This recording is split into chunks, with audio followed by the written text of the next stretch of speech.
യിരെമ്യാവ് 2-ാം അധ്യായം 1 മുതലുള്ള വാക്യങ്ങൾ.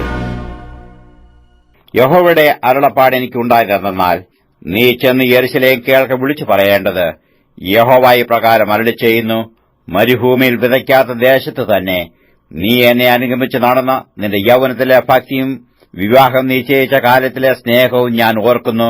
യിസ്രായേൽ യഹോവയ്ക്ക് വിശുദ്ധവും അവന്റെ വിളവിന്റെ ആദ്യഫലവും ആകുന്നു. അവനെ തിന്നുകളയുന്നവരൊക്കെയും കുറ്റക്കാരായിത്തീരും, അവർക്ക് ദോഷം വന്നു ഭവിക്കും എന്നായിരുന്നു യഹോവയുടെ അരുളപ്പാട്. യാക്കോബ് ഗ്രഹവും യിസ്രായേൽ ഗ്രഹത്തിലെ സകല വംശങ്ങളുമായുള്ളവരെ, യഹോവയുടെ അരുളപ്പാട് കേട്ടുകൊള്ളുവീൻ. യഹോവ ഇപ്രകാരം അരുളിച്ചെയ്യുന്നു, നിങ്ങളുടെ പിതാക്കന്മാർ എന്നെ വിട്ടകന്നു മിഥ്യാമൂർത്തികളോട് ചേർന്ന് വ്യർത്ഥന്മാർ ആയിത്തീരുവാൻ തക്കവണ്ണം അവർ എന്നിൽ എന്തൊരു അന്യായം കണ്ടു. ഞങ്ങളെ മിസ്രയീം ദേശത്തുനിന്ന് പുറപ്പെടുവിച്ചു പാഴ്നിലവും കുഴികളുമുള്ള ദേശമായി, വരൾച്ചയും കൂരിരുളും ഉള്ള ദേശമായി, മനുഷ്യസഞ്ചാരമോ ആൾപ്പാർപ്പോ ഇല്ലാത്ത ദേശമായ മരുഭൂമിയിൽ കൂടി ഞങ്ങളെ നടത്തിക്കൊണ്ടുവന്ന യഹോവ എവിടെയെന്നും അവർ ചോദിച്ചില്ല. ഞാൻ നിങ്ങളെ ഫലവത്തായൊരു ദേശത്തു അതിന്റെ ഫലവും ഗുണവും അനുഭവിപ്പാൻ കൂട്ടിക്കൊണ്ടുവന്നു. എന്നാൽ അവിടെ എത്തിയ ശേഷം നിങ്ങൾ എന്റെ ദേശത്തെ അശുദ്ധമാക്കി എന്റെ അവകാശത്തെ അറപ്പാക്കി കളഞ്ഞു. യഹോവ എവിടെയെന്ന് പുരോഹിതന്മാർ അന്വേഷിച്ചില്ല, ന്യായപ്രമാണജ്ഞന്മാർ എന്നെ അറിഞ്ഞില്ല.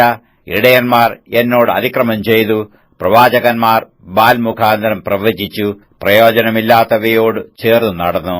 അതുകൊണ്ട് ഞാൻ ഇനിയും നിങ്ങളോട് വ്യവഹരിക്കും, നിങ്ങളുടെ മക്കളുടെ മക്കളോട് ഞാൻ വ്യവഹരിക്കും എന്ന് യഹോവയുടെ അരുളപ്പാട്. നിങ്ങൾ കിത്തീയരുടെ ദ്വീപുകളിലേക്ക് കടന്നു ചെന്ന് നോക്കുവീൻ.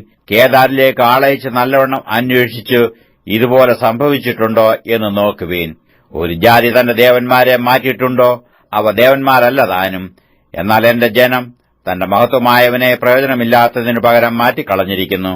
ആകാശമേ, ഇതിങ്കൽ വിസ്മയിച്ച് ഭ്രമിച്ചു ഏറ്റവും സ്തംഭിച്ചു പോക എന്ന് യഹോവയുടെ അരുളപ്പാട്. എന്റെ ജനം രണ്ടു ദോഷം ചെയ്തിരിക്കുന്നു. അവർ ജീവജലത്തിന്റെ ഉറവായ എന്നെ ഉപേക്ഷിച്ചു വെള്ളമില്ലാത്ത കിണറുകളെ, പൊട്ടക്കിണറുകളെ തന്നെ കുഴിച്ചിരിക്കുന്നു. യിസ്രായേൽ ദാസനോ വീട്ടിൽ പിറന്ന അടിമയോ അവൻ കവർച്ചയായി തീർന്നിരിക്കുന്നതെന്ത്? ബാലസിംഹങ്ങൾ അവന്റെ നേരെ അലറി നാദം കേൾപ്പിച്ചു. അവന്റെ ദേശത്തെ ശൂന്യമാക്കി അവന്റെ പട്ടണങ്ങൾ വെന്തു നിവാസികളില്ലാതെയായിരിക്കുന്നു. നോഫ്യരും തഹ്പനേസ്യരും നിന്റെ നെറുകയെ തകർത്തു കളഞ്ഞിരിക്കുന്നു. നിന്റെ ദൈവമായ യഹോവ നിന്നെ വഴി നടത്തിയപ്പോൾ അവനെ ഉപേക്ഷിക്കൊണ്ടല്ലയോ നീ ഇത് സമ്പാദിച്ചത്? ഇപ്പോഴോ മിസ്രയീമിലേക്കുള്ള യാത്ര എന്തിന്? ശീഹോരിലെ വെള്ളം കുടിപ്പാനോ? അശ്ശൂരിലേക്കുള്ള യാത്ര എന്തിന്? ആ നദിയിലെ വെള്ളം കുടിപ്പാനോ? നിന്റെ ദുഷ്ടത തന്നെ നിനക്ക് ശിക്ഷയും നിന്റെ വിശ്വാസത്യാഗങ്ങൾ നിനക്ക് ദണ്ഡനവുമാകും.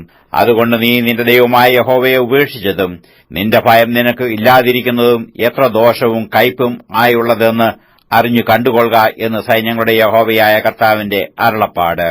പണ്ട് തന്നെ നീ നുകം തകർത്തു, നിന്റെ കയർ പൊട്ടിച്ചു, ഞാൻ അടിമവേല ചെയ്യുകയില്ല എന്ന് പറഞ്ഞു.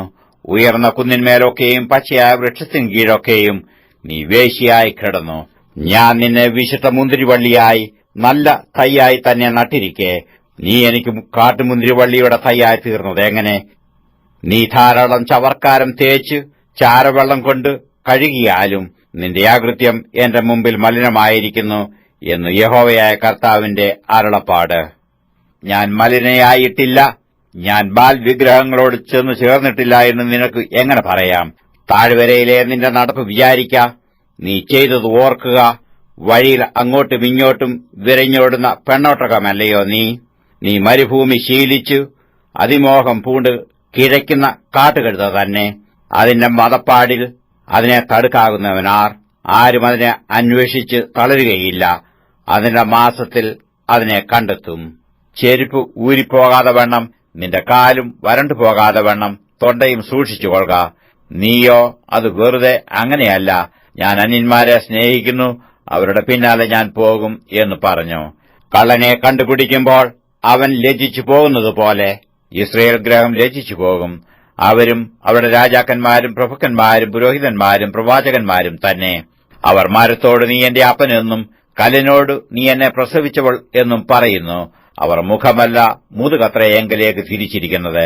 എന്നാൽ കഷ്ടകാലത്തു അവർ നീ എഴുന്നേറ്റ് ഞങ്ങളെ രക്ഷിക്കണമേ എന്ന് പറയും. നീ ഉണ്ടാക്കിയിട്ടുള്ള നിന്റെ ദേവന്മാർ എവിടെ? കഷ്ടകാലത്ത് നിന്നെ രക്ഷിപ്പാൻ അവർക്ക് കഴിവുണ്ടെങ്കിൽ അവർ എഴുന്നേൽക്കട്ടെ. അയ്യോ യഹൂദിയെ, നിന്റെ പട്ടണങ്ങളുടെ എണ്ണത്തോളം നിനക്ക് ദേവന്മാരുമുണ്ടല്ലോ. നിങ്ങൾ എന്നോട് വാദിക്കുന്നതെന്ത്? നിങ്ങളെല്ലാവരും എന്നോട് ദ്രോഹിച്ചിരിക്കുന്നു എന്ന് യഹോവയുടെ അരുളപ്പാട്. ഞാൻ നിങ്ങളുടെ മക്കളെ അടിച്ചത് വ്യർത്ഥം. അവർ ബുദ്ധി പഠിച്ചില്ല. നശിപ്പിക്കുന്ന സിംഹത്തെപ്പോലെ നിങ്ങളുടെ വാൾ തന്നെ നിങ്ങളുടെ പ്രവാചകന്മാരെ തിന്നുകളഞ്ഞു.